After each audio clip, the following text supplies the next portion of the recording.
tomorrow we are heading out into Red Panda habitat. I'm stupid and I don't remember how I packed all of this, because it's even taller now, but it's packed, so that's good. Wow, my hair is amazing.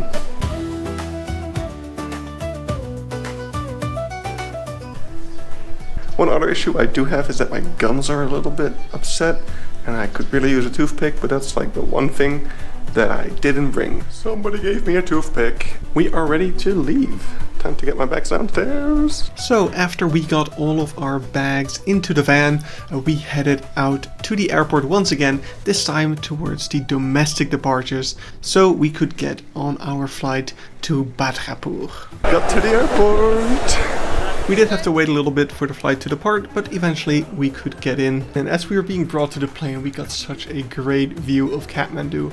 It really helped that it was such a clear day, which made us all super happy, because that meant we would be getting great views of the Himalayas from the plane. And lucky enough, I was once again able to get a window seat, so I had a chance to get some really great photos, although I did have to kind of aim around the plane propeller in front of my window.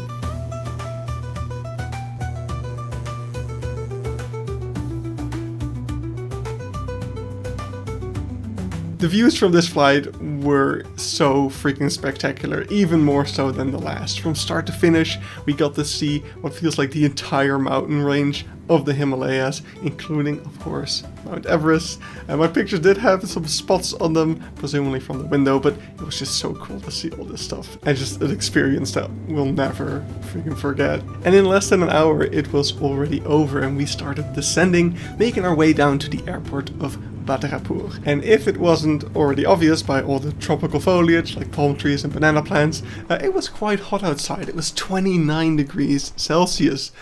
Seriously, everyone was still wondering why we were told to bring so many warm clothes. Then again, we were only at around a 100-meter elevation at this point, which was soon going to change as we split into cars and headed out once again. Through the more rural area of Bhadrapur, we got to see lots of farmland and forest, and we could also see a bunch of electrical wires on the side of the road, which are actually there to prevent elephants from entering the roads and the villages. We made a quick lunch stop, and yes, again, we had momos and Mustang Aloo as sides, and I had a chicken sakua. And along with some other people, I picked the extra spicy one, but it wasn't all that spicy at all. I also handed out the little Lego pandas that I brought. Everyone really appreciated it. We soon found ourselves climbing. The jeep was going up and up and up, and the views just kept getting more and more stunning. After some more climbing, we got to the top of the hill, and yes, despite now being at an elevation of around 1,500 meters, this was still considered a hill. At the top of this hill, we could see one of the main things that Ilam is known for: tea. Lots and lots of tea everywhere. Another thing we could see from here was our destination for the day, the city of Ilam itself. But it was not on this hill, but one hill over, meaning that in order to get there, we were going to have to go back down, cross the river splitting the hills apart, and then back up. And the way back up was not quite as smooth as the ride had been thus far. Recent floods in this area had caused major parts of the road to collapse, so parts of it were covered by piles of dirt and debris, and as a result, we got a little teaser for the bumpy road ride that we will be having tomorrow. As the sun was beginning to set, we made our way into Ilam. Ilam, by the way, means twisting a road, and after a day full of twists and turns going up and down the hills, I must say it is a quite fitting name. We then got to our next hotel, where we once again met more members of the Red Panda Network who would be going on the trip with us. We were given some Ilam tea to try, and we also got some local snacks. I think it was called pakora, but I don't remember exactly what was inside, since you have all different kinds of pakoras. For dinner, I had a chicken biryani, and thanks to the sauce that came with it, it was also wonderfully spicy, so I enjoyed it a lot. We then watched the beautiful sunset, and we went on a short hike to help us acclimate a little bit to this elevation. Once we got back, we all made our way into our rooms for the night. So we are in Ilam, and tomorrow we'll be heading out further towards Red Panda habitat, making some stops along the way. It's going to be a bumpy road ride, which today was already quite bumpy, so I wonder what the actual bumpy road is going to be like. But yeah, we got to our hotel. It's decent. Definitely not as fancy as the other one was. We do have mesh on the windows, but I feel like a mosquito could easily fly through there. We have breakfast at 7:30. I also want to shower, because there will be a last opportunity to get a hot shower for the next few days. The only showers we have at the homestay will be bucket showers, like they said, so I'm not a big fan of that. So probably get up at 6:30-ish, get a shower, pack my bags again, and be ready or something. I don't know, let's see. These dogs won't shut up. Shut up.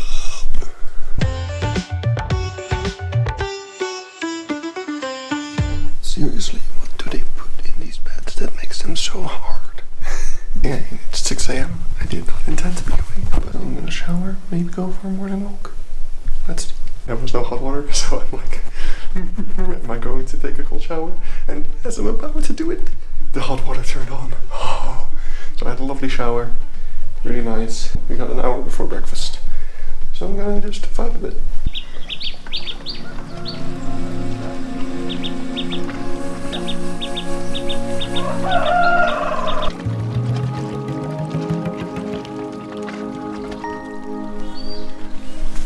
So, our hike starts at a tower. Look at this. Oh. Good morning. Should have been here earlier.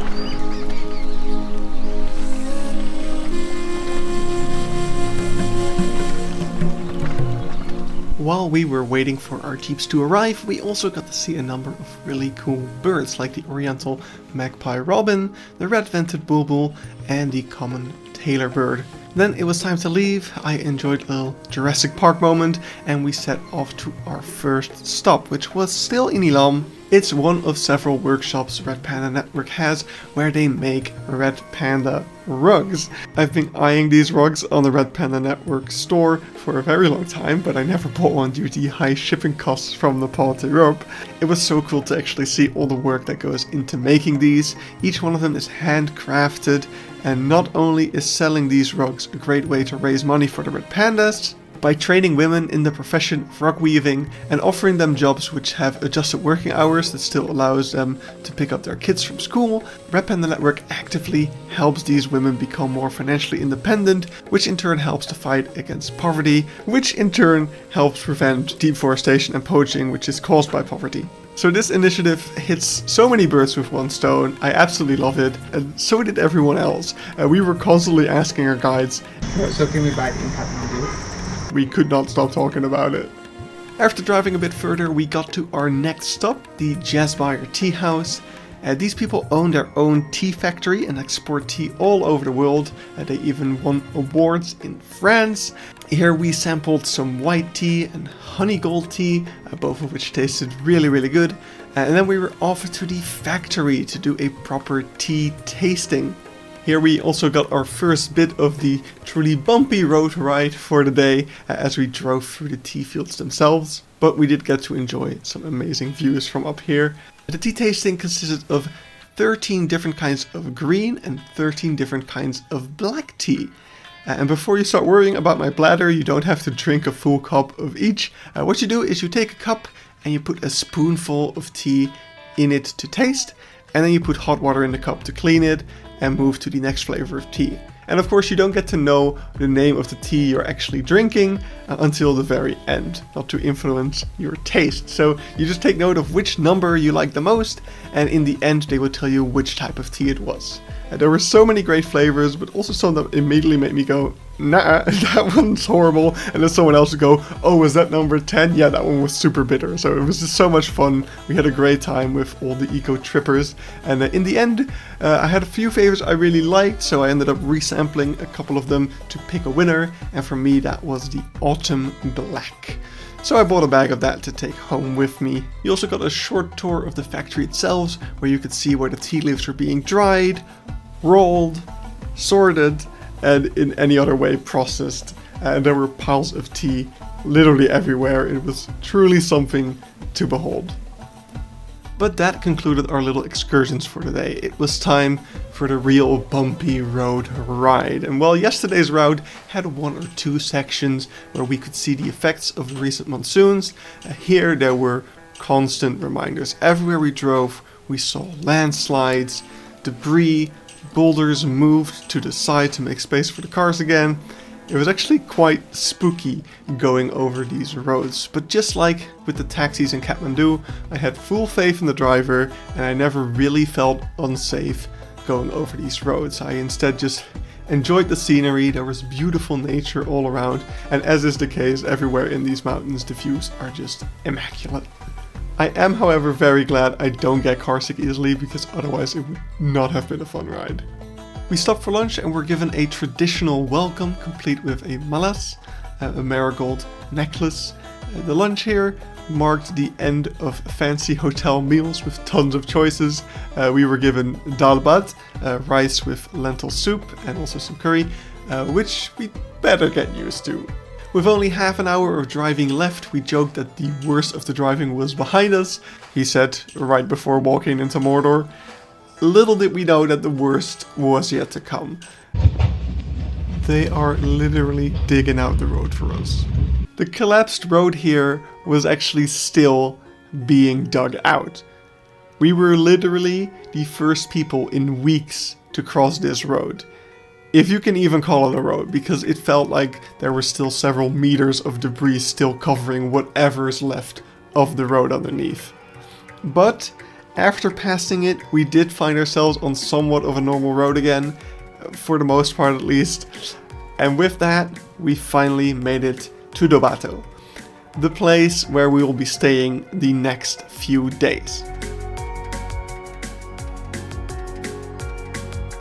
We got another necklace, we were shown our rooms, I handed out some more Lego pandas, and we went on another hike to acclimate to our new elevation of 2,600 meters. Our guides constantly had to tell us to pace ourselves, but it's actually quite difficult to walk slower than you're used to, but it's very necessary to avoid elevation sickness. This hike was our first introduction to Red Panda habitat, and it looked absolutely phenomenal. Huge gnarly trees everywhere with branches shooting off in every direction, and it looked quite intimidating, I must say, especially as it was turning dark. We made it to a small tree nursery of the Red Panda Network. Here they grow trees to plant new habitat, and they also do some research here as well. For instance, here they learned that seeds inside of red panda droppings actually grow significantly faster than others, indicating that red panda might play an important role in seed dispersal. Back at the homestay, we were given a ginger honey shot to help us protect against getting a cold, and we got dinner, which once again was dal bhat. I'm starting to sense a pattern here. So it's not even night yet, and my bedroom is so freaking cold. They were not kidding when they said you need to bring a freezing temperature sleeping bag. I really hope mine is hot enough. You don't really have to worry about mosquitoes here because they are not in these temperatures, so that's one good thing. Oh god, that is a huge moth. I'll try and let it go outside. Go outside, dude. I hope I will sleep well. They put this super spicy pepper on the table that you could like add to your food, and they put it there as a joke, and everyone was like, "Don't, nobody do it." So I tried it. It was really great. It was super spicy. Like my mouth was on fire for like 5 minutes, but it was in a good way. I really enjoyed it. The return of Dark Goron. So I'm outside because I just put away the light. We have the most beautiful sky that I've ever seen. It's gotten a little cloudy, so it's not as nice anymore, but it was fantastic. Oh, look at my breath. Yeah, it was so nice. I'm gonna try to wake up early tomorrow to maybe see some more stars and also catch the sunrise, maybe. We'll see. Oh shit, it's sunrise time. Sun's coming up. Birds are starting to sing. And here we see the GoPro taking a time lapse. I hope it'll be a good one. It is time for breakfast, so that's where I have to end the time lapse. I did find out that there's some spots on my camera. I noticed them already on the plane, but I thought it was just the window. Turns out it's the camera. Beginner mistakes in handling the camera, which, yeah, that happens, of course, as a beginner. But yeah, it shouldn't affect the Red Panda photos too much. You know, you notice it on a bright blue sky photo, but not so much on a more busy Red Panda photo, I guess. But it still is a shame. Anyway, breakfast time. It's almost Red Panda time. We're about to leave on our walk, and I guess this is a goodbye gift.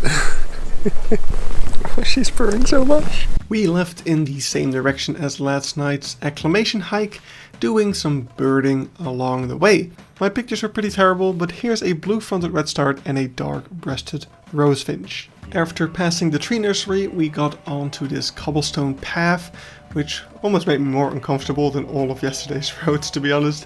But we followed this path until we reached a point that we dubbed Vulture Point, because every day we saw a bunch of vultures hanging around this area, and it was just so amazing to see free-flying griffon vultures in the wild.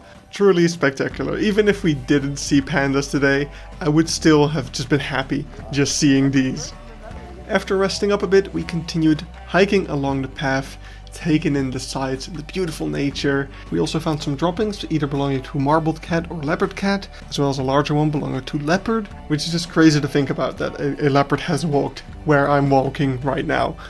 Eventually, we reached a spot where we set up camp. We set up a camp. Other people will be searching for our pandas, and when they find them, they will come back to us and they'll call us to go that way. Definitely don't expect to be successful on day one, but it would be cool. 1 minute later. They found pandas! Literally when I got back from my hike, they were found. So let's go. Goodbye, Cam. You go ahead, you're excited. Yes. Yes, already on the first day of tracking, we were lucky and a red panda was spotted. But the trackers did warn us that it was far. To get to the panda, we would have to hike for over an hour, weaving between the bamboo, which was also the only thing to hold on to while going up these inclines of over 75 degrees. It was a grueling hike, but the prospect of seeing a red panda kept me going. I was doing my best to keep up with the tracker, not really doing a great job of pacing myself at all. I was just too excited. We eventually caught up with another group of photographers from India who were equally determined, until finally we made it. Oh, we're seeing it. It's right there. There it was, high up in the tree, curious to see who'd just shown up. It's looking at us. So I gotta go get a good vantage point. Oh, there it is. I immediately pulled out my photo camera, which I had bought specifically because I wanted to go home with some good photos of this magical moment. I managed to get several great photos, as did my fellow eco-trippers, and it was not easy shooting through the branches, bamboo being blown in and out of your frame by the wind, and the increasingly frequent clouds passing through the area. But we did it. I've just been told that I've had the best shot so far, which is exciting. I got a couple of really good photos, so I mean my trip's complete. I'm so happy. It's amazing. Time absolutely flew by, and eventually the panda disappeared into the clouds. So it was time for us to move on. Also because, despite being outside of the rain season, it started raining. But I mean, who cares? We got what we came for. On day one, we saw Red Panda! But the rain did mean that these mountain paths were about to become even more treacherous. We tried taking shelter, but the rain wasn't gonna let up, and we were starting to get cold. So we pushed through all the way back to the homestay, where I had full faith in the taxi drivers to get us over those treacherous roads. I did not have the same faith in myself, so this was actually quite scary, but eventually we did make it. We were exhausted, soaked, extremely cold, but our mission had been accomplished. And to heat up, we were given some YY noodles, which were absolutely delicious, and it became one of our favorite dishes on the trip, which I think was mostly circumstantial, and I hope did not insult the people cooking, because these are just instant noodles. I noticed that my GoPro wasn't charging with the charging grip. I think some water got in and it burned out 2 of the contact points, so that one's definitely broken. So that sucks because that was the last charging grip that still had battery in it. No more GoPro recordings for a little bit. So yeah, we basically just had a bit of a run of bad luck today. We were told that it normally never rains in November. Normally does not take this long to get to the Red Pandas. It does not take this amount of effort to get to them. Like, the road is never this dangerous and like steep. Of course we're super lucky to actually see the Red Pandas already on the first day of trekking, which is amazing. They did say that because it rained today, the pandas will be in the trees, you know, enjoying the sun, trying to dry off. So there's a really high chance that we will see pandas tomorrow, which I'm really excited for, of course. Anyway, tomorrow's same schedule as today, so I'm going to sleep. I'm very cold. I had to wear lots of layers. I wasn't wearing enough layers when I got to the dining table, and they sent me back. They were like, please put on more layers, you're shivering. So at least the Red Panda Network is looking out for me. When I'm too stubborn to put on an extra sweater, they will tell me to. So see you tomorrow. When deciding this morning, am I gonna get up to watch the sunrise? I looked outside and I thought, it's way too foggy outside. It's not foggy outside, it's just my windows being fogged up. And the sunrise is beautiful, so let's go. Sunrise time. Look at this. It's too bad we have the shitty camera now. Hello, sun. So what it told us last night is that there? Yeah, so right over there, around this place, they planted the first trees for the Red Panda restoration. Oh, whoa. Figure that out in a moment. You gotta see this. Oh, those are such beautiful birds. We saw them yesterday as well. Where'd they go? Is my lens fogged up? There one goes. There goes one. I don't know if you saw that. After breakfast, we left our clothes to dry in the morning sun. There's like steam coming off of it. We then headed back into the Red Panda habitat once again. While hiking towards our camping spot, we once again did see tons of birds. The vultures were back in action, as well as the blue-fronted redstart, but this time a female. We also saw a grey wagtail, who I absolutely loved. They were so adorable. We saw a Eurasian nutcracker, and in a single tree what I think is a Himalayan bulbul and a Darjeeling woodpecker. We set up camp together with the group that we met yesterday. Made camp, waiting for red pandas. And someone actually spotted a yellow-throated marten while going to the bathroom, but sadly no one else had this luck. And speaking of bad luck... And then it started to hail. Ow. You want a pair of gloves? Wait, I have. Look at you go. And even worse luck... No pandas yet. So we just spent the day having fun, talking, doing some challenges, which for some reason led to me doing a push-up challenge with a Bollywood Star, and somehow me doing push-ups is the least believable part of that story. I think you can do more than 3. Lower. My form is horrible, I know. We also managed to do some birding. Surprisingly, lots of birds kept showing up around our campsite, even though we're not trying to be quiet or anything. We saw an owlet, presumably colored owlet, and it was so cool to see the false eyes that it has on the back of its head. I managed to spot a black-faced laughing thrush, and later we saw a hoary-throated barwing and a brown parrotbill. So lots and lots of cool birds today, but no pandas. As we all headed back, I did catch another glimpse of a bird. It was the one I tried showing you in the morning, the yellow-billed blue magpie. Oh wow, that's a very yellow bill. Yeah. And I made it my goal next morning I was going to get a good shot of one. Almost back. We're gonna get noodles, which is nice. Definitely not a wasted day, just no pandas. But we already saw pandas, so it's not the worst thing in the world either. So we're having some downtime before dinner. I just collapsed. I guess I was a lot more tired than I thought I was. Could be because of the rain, but I'm so cold. The sun's coming up. I really want to try to photograph that bird. They're right out my window. God damn it, I don't have my camera ready. They're sitting on top of the cow. It's not the background I had in mind. But mission accomplished. Oh god, my hair. Now what? Look at that 4K sunrise. My GoPro is charged again. Let's get one more shot of the valley. Because this is the last time we're going to be here. After our last breakfast in Dobato, we wrote our names in the guest book, which also had some familiar names from the Red Panda Network as well as Rotterdam Zoo in it. And we headed out on what would be our last day of panda spotting. My cows!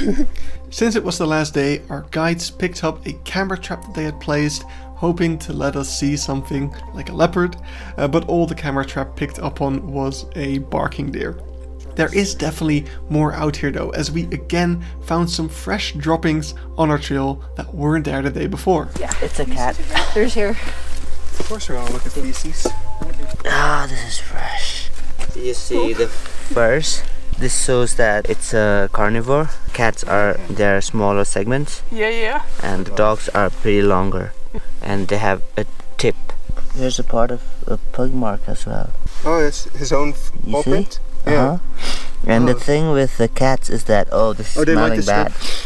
You can't see the nails, Oh, with the cats you can't see the nails, Right, and with the dogs you can see the nails, Right. and that's how you differentiate. Yeah. We didn't see that many birds today. All I captured were some oriental turtle doves back at the homestay. Although it was cloudy, it did stay dry today, but again, no pandas. First tracker came back empty-handed, so no red pandas yet. It's a red panda. We found one. I'm really bored. I took a bunch of photos like this, it's fun. But yeah, just passing the time. We did just hear that if we don't see any today, they can make some more time in tomorrow's schedule. Tomorrow was going to be a resting day, but we could make it a bonus panda day, basically. And that's what we ended up having to do. So since we'd be coming back to this area tomorrow, we decided to set up the camera trap on the trail to see who's leaving all of these droppings. Normally you wouldn't put a camera trap on a busy trail like this, since you might get a lot of false triggers from people and cattle walking by, but it was worth a shot. We set up the camera in the hope to see some leopard pictures. Really nice that they were able to change the schedule to give us another shot. So here's hoping for tomorrow. So to get to our next homestay, we'd have to make our way much further uphill. We were all pretty exhausted, so we made regular stops, appreciated the nature. Just half an hour more and we'll be there. Until we eventually got to the top. Here we could see Kalpokri Lake. Though we couldn't get too close to it since it's actually in India. Yes, we are right on the border between Nepal and India at the moment, and we don't have an Indian visa. Moving further along the path, we got to our next homestay, and I expected my highlight here to be having power and Wi-Fi again, but honestly, the best thing was having a stove in the middle of the chamber to keep us warm. These stoves are actually provided by the Red Panda Network to local communities. They are much more fuel efficient than clay stoves or open fires that they would otherwise use, so distributing them helps combat deforestation. We also saw one back at our previous homestay, although there it was in the back in a kitchen and not central in the room like this. We had some YY noodles again, I got some extra spices in mine, and we also got chicken pakora. But by far the best thing that we got here was that we got to help make momos. We were told how to fold them, and while we were awful at first, you did a great job. Yes. Yeah, but there must be no stuffing at the top. It's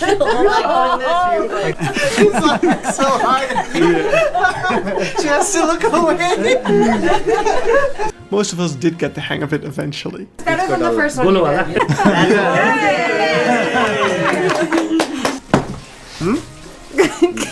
Yes. I'm looking for the approval. Most importantly, we had a lot of fun doing this, and we had lots and lots of momos. I also got to see how the momos are steamed. Oh, so boiled chicken. Boiled chicken, yeah. Soup also. Then, like this. Momos. Nice. Steam. Yeah, it gets steam from the soup. Cook, now ready for it. And they tasted absolutely delicious. Still tastes nice, yeah. Nothing against dal bhat, but it was so nice eating something other than dalbats again. Alright, I was told there was a very pretty sky. Not sure if the GoPro is capturing this, but damn, that's a lot of stars. Oh wow.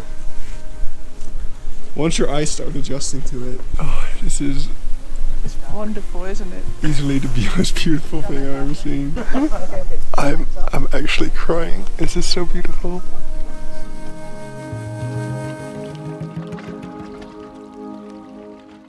Next time on Goron Goes Wild. That was amazing. Puppies? Let's go. Oh hey, Lido! Our bad behavior got rewarded. Look at all these pigeons. So a tiger just attacked a deer here, and we're trying to find it?